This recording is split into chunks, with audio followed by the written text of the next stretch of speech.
السلام علیکم، welcome back guys on science studio. آج کی اس ویڈیو میں ہم بات کریں گے کہ دانتوں پر سفید نشانات کیوں پڑتے ہیں۔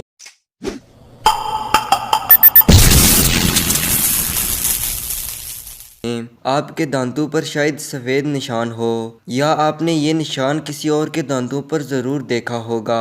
آخر یہ نشانات کیوں پڑتے ہیں؟ دانتوں پر نشانات پڑنے کے عمل کو ڈینٹل فلوروسس کہتے ہیں۔ یہ نشانات بچپن میں نمودار ہوتے ہیں اور جوانی تک رہ سکتے ہیں۔ یہ نشان بچپن میں زیادہ فلورائڈ لینے کی وجہ سے پڑتے ہیں۔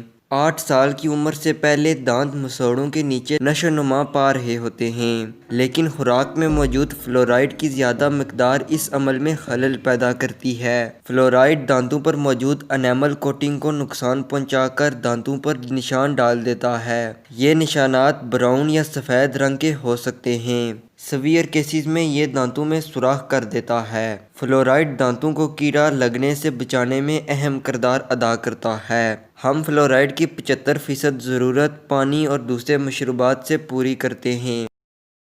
اگر آپ کو آج کی ویڈیو پسند آئی ہے تو ویڈیو کو لائک ضرور کریں۔ ملتا ہوں اگلی ویڈیو میں، تب تک خدا حافظ۔